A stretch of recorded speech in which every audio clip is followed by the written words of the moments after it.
En primera plana, Carlos Herranz. Bienvenidos en Primera Plana, un programa de Radio Francia Internacional y de France 24. Esta semana hablamos de personajes históricos y cómo se deben de conmemorar en el presente a raíz del bicentenario, ahora en Francia, de la muerte de Napoleón. Para ello me acompañan en este estudio la periodista independiente Delia Runategui. Bienvenida, Delia. Gracias, Carlos. Jorge Morón, fundador de Francia Hoy, corresponsal de Todo Noticias en Argentina. Bienvenido, Jorge. Gracias, Carlos. Gracias por la invitación. Y en duples, Alejandro Gómez, historiador, catedrático de la Universidad de la Sorbona. Buenos días, Alejandro. Muchas gracias por la invitación. Memoria histórica y conmemoraciones en el presente, hoy en Primera Plana. Pues la pregunta es complicada. ¿Qué hacemos con Napoleón? 2 siglos después de haber dividido al mundo en 2 mitades, Francia busca el difícil encaje de una de sus figuras más representativas en un momento de alto voltaje político. Para algunos, estadista, visionario, creador del Estado moderno.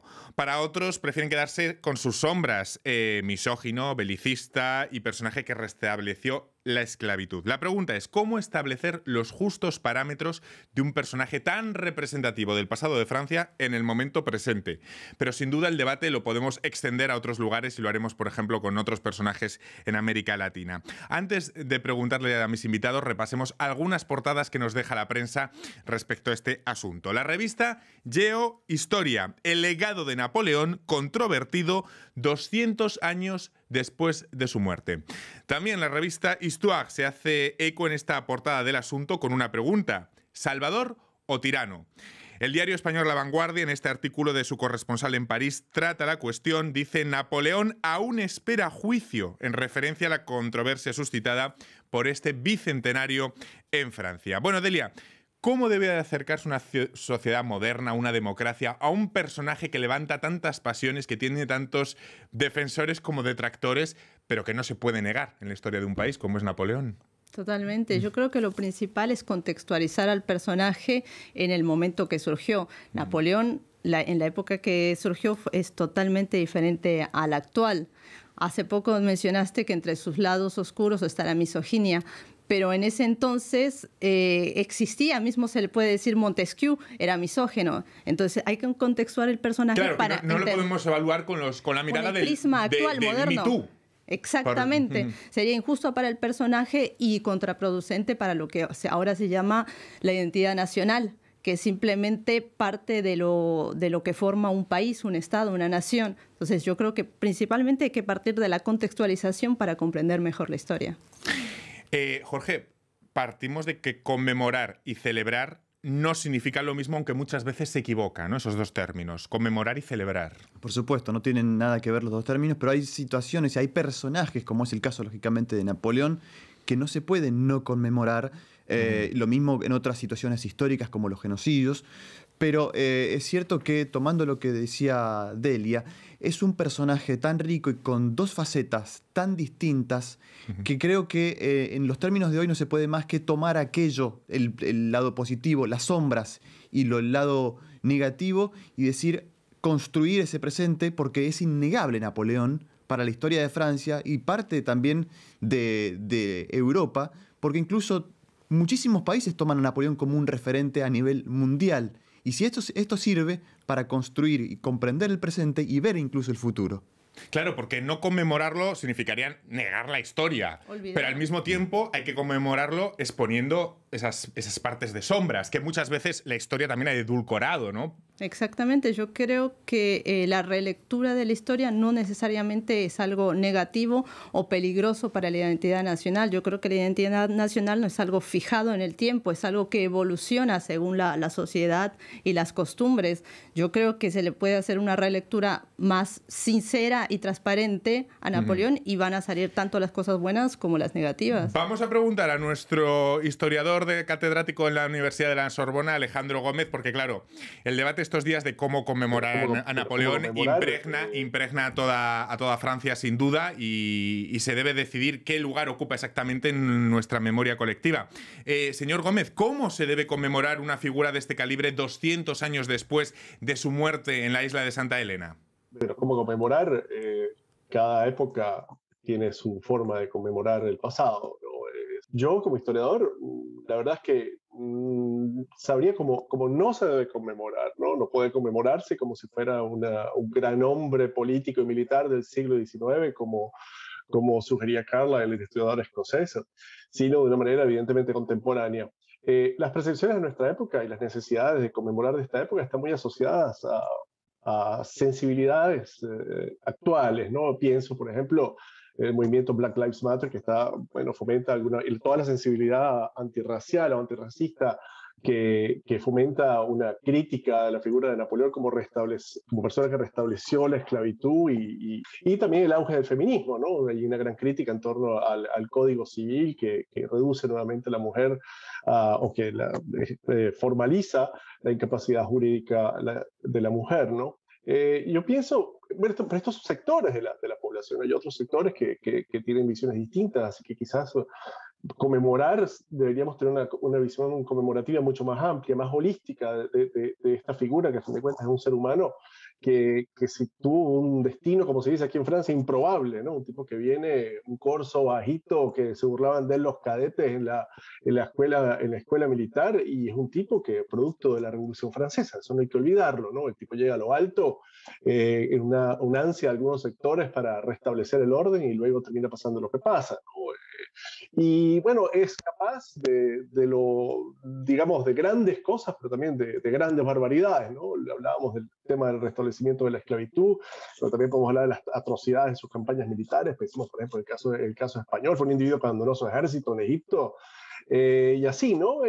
Yo lo haría de esa manera, ¿no? Cumplir con las necesidades del presente, pero también pensar en otras necesidades, otros sectores de la sociedad.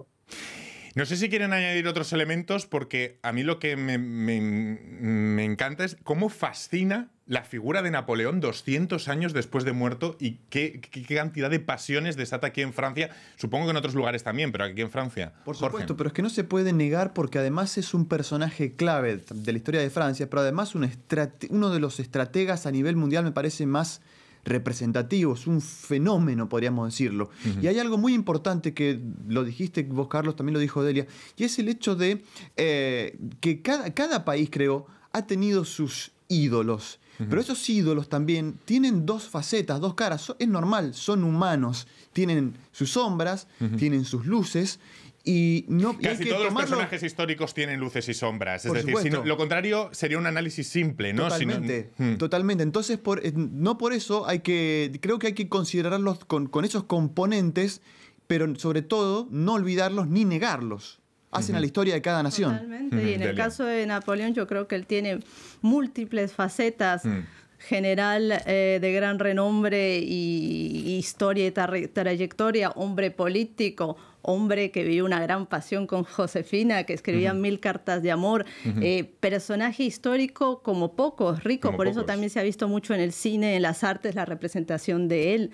Si se encuentra, por ejemplo, el libro El Príncipe, anotado por Napoleón, se puede ver también que tenía un humor muy ácido, una inteligencia muy sagaz, cosa que se junta mucho con la ideología, lo que se tiene pensado de los franceses. Yo creo que es imposible de negar el legado con el personaje y lo que representa hasta la actualidad Napoleón en Francia. ¿No creen que el problema es que muchas veces los políticos, la coyuntura política actual, hace relecturas del pasado para apropiársela y sacar rédito en el momento actual con ese tipo de personajes? Pasa con Napoleón, pero podemos irnos a otros casos, con el general de Gaulle, puede pasar en sus países, puede pasar con Perón en Argentina, con muchos personajes que al final se hacen relecturas de coyuntura política del momento y siempre con unos fines de capitalizar esos personajes. Jorge. Por supuesto, yo lo que creo que también existe tal vez en un pensamiento muy profundo es, ¿por qué no? Personajes que sirven como inspiración a los políticos de hoy. Y no solamente el caso de Napoleón, tenemos muchos casos acá en Francia que sirven actualmente a quienes están en el poder o en las arcas del gobierno y que sirven para inspirarnos, pero efectivamente hay que tomar con pinzas porque son momentos históricos distintos y que determinadas frases a veces sirven para justificar momentos de la historia contemporánea. Entonces, bueno, hay que saberlo utilizar y eso a veces no siempre cae bien en la ciudadanía, ¿no? Sí. Y también se busca polarizar la sociedad, los que están a favor, los que están en contra, también para capitalizar un voto dependiendo del candidato que porte ese mensaje. Yo creo que hay que tener mucho cuidado porque ahí lo que se hace es socavar con lo que es una identidad nacional para solamente con fines electorales. Yo creo que eso también tiene que tenerse en cuenta. Vamos a preguntar a nuestro historiador Alejandro Gómez desde la Sorbona, ¿qué legado deja en la Francia actual el gran personaje histórico que es Napoleón? Bueno, la figura de Napoleón en Francia es una figura cuyas glorias son recordadas, lo vemos en la vida cotidiana, ¿no? Lo vemos en sus monumentos, en todos los toponímicos, hay estaciones de trenes, arcos, etcétera, algunos de los arcos construidos por él mismo, ¿no? El Arco de Triunfo, el Arco del Carrusel del Louvre, etcétera, ¿no? La Place Vendôme, ¿no? Que era el monumento a Austerlitz, pero quizás lo que se olvida es la ruina, ¿no? O sea, estamos en una visión de gloria y de ruina, y esa ruina se olvida por la mitificación del personaje, ¿no? Y ahí vamos a todos estos temas que hablé anteriormente. Hay también otra impronta, otro legado, si se quiere, en el siglo XIX, con el surgimiento del movimiento bonapartista, ¿no? Que después va a llevar a Napoleón III a mediados del siglo al poder y que va a tener una influencia muy grande, ¿no? Incluyendo, por ejemplo, el caso del París haussmanniano, que va a tener tanto impacto en el urbanismo y la arquitectura, tanto en Europa como en América Latina, ¿no? El mismo Código Civil tuvo una influencia muy grande más allá de las fronteras del hexágono francés. Vemos cómo se expande a las colonias francesas, pero también a otras partes, ¿no? El código, pensar en América Latina nuevamente, pensemos en Andrés Bello, ¿no? Como su código, inspirado en parte en el francés, tuvo en el año 55 tuvo un impacto importante en otros países de América Latina. Y otro aspecto ya a nivel más europeo de la impronta napoleónica, me parece que sería cómo marca los espacios políticos en Europa, ¿no? Napoleón, directa o indirectamente, fue transmisor, por un lado, del Estado moderno, ¿no? Estamos en la época de la formación de los Estados nacionales y vemos como directamente a través de la formación del Reino de Italia, que ya tiene la bandera, el rey era Napoleón, ya tiene la primera bandera de Italia, viene de allí, y como también indirectamente a través del odio que genera, ¿no? Por ejemplo, en Alemania, de alguna manera, el nacionalismo alemán nace contra la invasión napoleónica, ¿no? Entonces, bueno, son todos esos elementos, ¿no? Y por supuesto que hay otros, ¿no? Pero es muy diversa y que no se limita solamente al emperador, ¿no? Muy interesante todo lo que nos cuenta nuestro historiador. Les voy a preguntar, partiendo del ejemplo de Napoleón, por otros casos, por otros personajes polémicos y controvertidos también en América Latina, pero va a ser a vuelta de pausa. Nuestros equipos recogen los testimonios de los que viven la noticia. Una mirada diferente a la actualidad. Videos que no verá en ningún otro sitio. Los observadores en France 24 y France24.com. France24.com está disponible en 4 idiomas. Artículos, reportajes, noticias internacionales continuamente. Todas nuestras emisiones para ver de nuevo. Y el canal en directo 24 horas los 7 días. Intuitivo, rápido y en 4 lenguas. France24.com. Liberté, égalité, actualité. Continuamos aquí en Primera Plana de Radio Francia Internacional y de France 24. Esta semana analizando el legado que deja en la Francia actual un personaje muy controvertido como es Napoleón. A raíz de la celebración del bicentenario de su muerte nos preguntamos cómo debe encajar la memoria histórica a personajes de la talla de Napoleón. Hablábamos de Napoleón en la primera parte y les pregunto ahora si hay otros casos que quieran rescatar, por ejemplo, de América Latina, de su país, Jorge, con los que podamos trazar ciertos paralelismos en cuanto a la controversia del legado en el presente o de la memoria histórica. Bueno, como vos lo citaste al comienzo, Carlos, creo que uno de los más emblemáticos es el caso de Perón, detestado por muchos y idolatrado por una gran mayoría de argentinos. El caso también podría decir incluso de San Martín. Pasa que San Martín es incluso uno de los, diría, el gen argentino por excelencia, porque claro, liberar 3 países, pero a costa también de muchas cosas. un excelente estratega también. Y podría decirlo incluso ya más, pero en Francia otro personaje, por ejemplo, el de Luis XVI, el Rey Sol. También que opulencia por un lado, pero por otro lado también alguien que genera muchísimos puntos positivos y negativos de acuerdo o desacuerdo. Creo que es otro personaje histórico que es innegable. Pero en Argentina está sobre todo esos dos. Y el tercero, para hacer referencia también a algo que mencionaba Delia, es el caso de Rosas, que genera también unitarios federales y, bueno, venerado, idolatrado y después nuevamente condenado por toda la ciudadanía argentina, ¿no? Estoy pensando que también en el caso de Francia, respecto a la política actual, sería el general de Gaulle, ¿no? Que es el típico caso, el típico ejemplo que todos los políticos hacen referencia a él e intentan apropiarse de ciertos legados del general de Gaulle. Delia, casos que quieres rescatar. Totalmente, como comentaba con Juan Manuel de Rosas, lo interesante es que en su momento este personaje fue catalogado como tirano, como un gobernador, porque fue gobernador de Buenos Aires, brigadier general, y después con el tiempo, en los años 30, 40, cuando hubo la montada del fascismo, fue recuperado, es decir, lo sacaron de esa caja que tenían de tirano y lo pusieron como héroe nacional. Actualmente vuelven a hacer otra relectura, pero lo interesante acá es que se puede ver que la identidad nacional no es un relato fijo en el tiempo, sino que evoluciona según las sociedades y también según los partidos políticos y los jefes políticos que estén en el gobierno. Se toman ciertos personajes para apoyar ciertas características o para criticar ciertas cosas. Estos debates acalorados que estamos teniendo ahora en Francia con el bicentenario de Napoleón, no sé si también se reproducen en sus países con parámetros parecidos, o no sé si piensan que Francia tiene incomodidad para mirar a su pasado, o que si va en el ADN de los franceses este tipo de polémicas, no sé cómo lo ven. Creo en realidad que hay una cierta incomodidad por el lado de Francia, digamos, de aceptar un poco también esa parte histórica, lo que veníamos hablando, ese pasado, ¿sí? Haciendo referencia a lo que hablamos al comienzo de la conmemoración. Pasa algo similar, por ejemplo, en la Argentina con la figura de Cristóbal Colón, por ejemplo, que en algún momento durante muchos años se lo vio de una manera, hoy se lo conmemora de otra. Pero volviendo efectivamente a lo de Francia, creo que el pasado colonialista, que es innegable, genera cierta molestia, y eso sería también bueno de tomarlo como bien y de aceptarlo, porque, como digo, es innegable para la historia del país y para continuar mejorando en el futuro. Delia. Sí, estoy de acuerdo, pero sobre todo yo creo que se tocan fibras muy sensibles en la sociedad, justo en estos momentos complicados que se están viviendo, donde la sociedad en general está pasando una etapa de sentimiento de debilidad.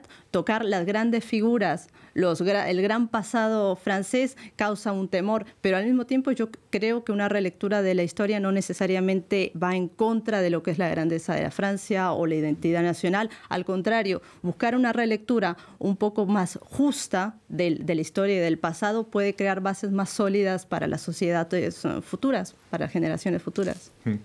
Las controversias en este asunto vienen derivadas muchas veces porque la coyuntura política, como comentábamos, de momento intenta reapropiarse para su relato de un acontecimiento, de un personaje. Vamos a preguntar a nuestro historiador, a Alejandro Gómez, desde la Universidad de la Sorbona, cómo puede la labor del historiador contribuir a todo este debate, contribuir a la sociedad, intentando desligar los relatos políticos de los hechos documentados históricamente. Alejandro. Hay historiadores que dicen, como el historiador venezolano Carrera Damas, que dicen que los historiadores tenemos una responsabilidad social, es decir, tenemos que informar a nuestros conciudadanos del pasado para evitar que caigan en las trampas de las manipulaciones históricas que utilizan ciertas ideologías, pero todas las ideologías tienen un componente histórico.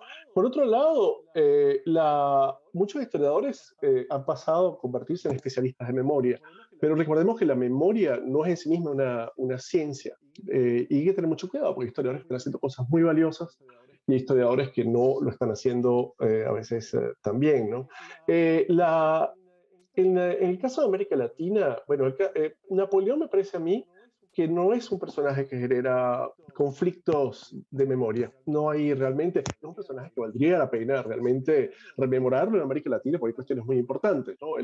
El tema, por ejemplo, de la deriva, ¿no? Que se pasa de este magistrado civil a convertirse en un emperador, tiene consecuencias fuertes en América Latina, ¿no? El tema de la restauración de la esclavitud no se queda solamente en Saint-Domingue y en la Guadeloupe, ¿no? Hay un impacto importante, sobre todo en los países del espacio caribeño. Si no, lean El siglo de las luces de Carpentier para que sepan de lo que estoy hablando, ¿no? Más polémicos son los casos de Cristóbal Colón, de ese monstruo indigenista que dibujan algunos, que tienen posturas indigenistas, contra una figura que fue usada para combatir el colonialismo y que fue figura también de orgullo para los italoamericanos, por ejemplo, en Argentina y en los Estados Unidos, ¿no? Y ahí los historiadores, me parece a mí, que estamos llamados, si es que nos llaman, por supuesto, a jugar un rol mediador, si se quiere, para aportar soluciones, ¿no? Por otro lado, hay otros personajes, ¿no? Ni se habla de la figura de Bolívar, ese personaje que hay un Bolívar de izquierda y un Bolívar de derecha, muy mitificado, incluso ha dado nacimiento a lo que es Venezuela hoy, una república fundamentalista que ha llevado el culto a Bolívar, otra obra de Carrera Damas, a niveles verdaderamente impresionantes. Un Martí revolucionario, un Martí del exilio cubano en Miami, el Che Guevara del diario de las motocicletas, del guerrillero romántico, también al asesino de la cabaña. O sea, ¿cómo? Ahí es donde los historiadores, yo creo que me parece que es importante que intervengan, ¿no? Porque realmente los datos los tenemos nosotros, ¿no? Después son los políticos y los que se encargan de políticas públicas de memoria de intentar derrumbar los mitos y tratar de informar a los ciudadanos, porque a fin de cuentas me parece a mí que de eso se trata. Qué importante la labor de los historiadores, sin duda. Pero cuando hacemos frente a figuras como, fijaos los nombres que estaba dando Alejandro, Colón, el Che Guevara, Napoleón, son grandes personajes históricos que, claro, tienen luces y sombras, tienen de todo dentro de ellos. Y en la sociedad de la inmediatez, del Twitter, de la cultura del titular rápido, no sé si hay tiempo para digerir este tipo de planteamientos que deben tener muchos matices y deben tener mucho trasfondo. No sé si esta sociedad está preparada para... o al menos hacia dónde va. Sería interesante Jorge. saber, antes de compartir a veces una frase, antes de compartir un hecho, bien tener en cuenta de qué personaje estamos hablando, porque a veces se cita algo, se cita a alguien muy rápido solo por aprovechar ese momento, queda bien con tal situación, con alguien que dijo a alguien en su momento, se envía y claro, se olvida a veces del contexto. Y eso a veces no pasa siempre, no gusta a todo el mundo. Por eso es importante tomarse un poco el tiempo, pero es cierto lo que vos decís, Carlos, estamos en una vorágine digital todo el tiempo que pasa y ya muchos ni siquiera prestan atención a lo que pasan por las redes, ¿no? Leen y así se toma. Es que intentar aplicar la justicia histórica o intentar explicar un legado con luces y sombras a personajes como Napoleón o como el Che Guevara en una red social como Twitter, a mí me parece imposible, pero... Lo es, por eso la necesidad de una relectura más justa de la historia para que eso sea aplicado en los colegios y uno tenga una base a la cual sea más fácil de aceptar una historia real, no tan idealizada o parcializada y que después uno no comience a creer cualquier cosa porque lo lee en Facebook o en Twitter. Por eso es necesario esta relectura, no es simplemente cosa de la modernidad y cambiar todas las bases. Es necesaria porque la sociedad evoluciona y el relato tiene que evolucionar con ella. Y pese a todo, ¿no creen que ya es de por sí un éxito en este tipo de momentos como un bicentenario que se hable del tema, que quizá la amnesia sea el peor enemigo? Jorge. No, creo que finalmente la memoria siempre está. Creo que siempre hay cosas que se retienen, que se mantienen y me parece que es bueno, es capital comprender, como dice Delia, ciertas cosas de la historia y determinados personajes. Es más que importante y creo que sirve muchas veces para hacernos recordar algunas cosas. Muchas para no repetirlas y otras para tomarlas para lo que viene, ¿no? ¿Creen que el debate sobre memoria histórica debatida a partir de grandes personajes, como el caso de Napoleón, podemos hablar de otros, por supuesto, ayuda a construir sociedades democráticamente más sanas, que tengan menos miedo o más elementos para mirar al pasado de una forma más sana, Delia? Totalmente, una sociedad sobre todo más inclusiva, donde no solamente un relato idealizado predomine. Yo creo que es fundamental, y sobre todo en estos tiempos donde hay tantas cosas que están cambiando, también tiene que modernizarse y ir por el buen camino. Lo malo sería que sea utilizado por partidos políticos para capitalizar votos, porque ahí sería cambiar un relato por otro relato que no necesariamente se apega a lo ocurrido a la historia real. Lo que pasa es que, claro, que los políticos también cumplen una función en todo esto, porque deben, en momentos históricos como bicentenarios, el político es el que ayuda a crear ese tipo de espacios, pero también está la figura del historiador, está la sociedad civil, están los profesores, estamos los medios de comunicación, es decir, la memoria histórica se construye a través de todos los actores sociales, ¿no? Son múltiples matices, Carlos, y esto es como una ensalada en donde hay que ver qué es muy difícil y es muy fina la línea a veces. Puede ser no es fácil delimitar los caminos, y sobre todo cuando hablamos de personajes tan comprometidos con la historia que forjaron destinos de naciones. Entonces, efectivamente, como vos decís, creo que lo importante es que cada uno, desde nuestro rol, en este caso, como periodistas, tenemos que conocer lo máximo y estar lo más informados posible para saber de quién y cómo se habla. No simplificar la historia, porque la historia no es simple. No se puede hacer en un tuit explicar la historia. Nos quedamos con esa última frase. La historia no se puede hacer en un simple tuit. Y a veces cuesta, ¿no?, hacer todos los matices, pero son necesarios para enfrentarse a la realidad.